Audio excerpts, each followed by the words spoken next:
एक समय की बात है। एक जंगल में एक शेर राजा था।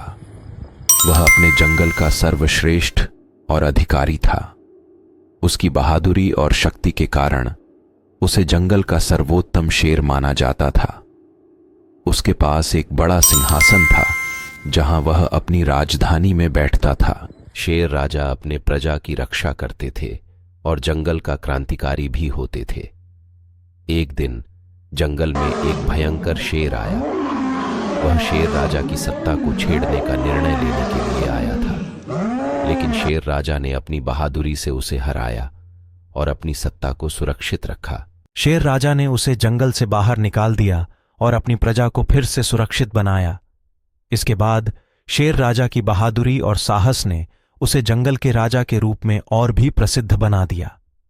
उसकी कहानी जंगल के हर कोने में फैल गई और लोग उसे अपना आदर्श मानने लगे।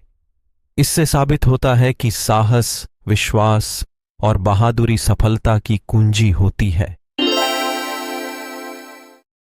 लायन की कहानी एक बहुत ही रोमांचक और शिक्षाप्रद होती है।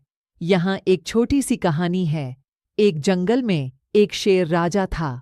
उसके राज्य में शांति और शक्ति का राज्य था। एक दिन जंगल की एक बड़ी खतरनाक शेरनी उसके राज्य में आई। वह अपनी शक्ति से उसके राज्य को नष्ट करने की कोशिश करने लगी। शेर राजा ने अपनी हिम्मत नहीं हारी। उसने अपनी शक्ति और बुद्धिमत्ता का इस्तेमाल करके उस शेरनी को हराया। उसने जंगल को फिर से शांति और सुरक्षा से भर दिया। इस कहानी से हमें यह सीखने को मिलता है कि सच्चे लीडर की पहचान उसकी शक्ति, साहस और समझ में होती है, जो उसे खतरों का सामना करने में मदद करती है। एक गहरी जंगल के बीच एक राजा शेर रहता था। वह बहुत ही शानदार और शक्तिशाली था। उसके पास दूसरे जानवरों की समझ और दृढ़ निर्णय लेने की क्षमता थी।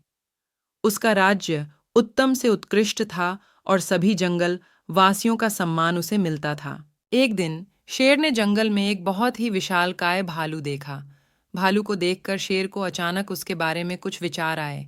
उसने सोचा, क्या यह भालू मेरे शासन के खिलाफ कोई ठाना बंधन बना रहा है?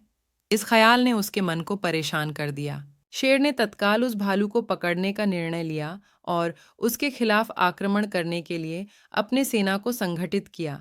लेकिन जब उसने भालू को बारीकी से देखा तो उसने देखा कि वह एक शिकारी के बाले में जकड़ा हुआ था और वह अपने पांवों पर खड़ा भी नहीं हो सकता था। शेर ने भालू की मदद की और उसके बाहों में खुदा भी था। भालू ने शेर की उसकी सहायता के लिए धन्यवाद कहा और उसके बाद दोनों दोस्त बन गए। इस कहानी से हमें यह सीखने को मिलता है कि हमें कभी भी किसी को उसके दिखाए गए स्थिति के आधार पर नहीं झुकना चाहिए, बल्कि हमें उसके पीछे की कहानी को जानना चाहिए।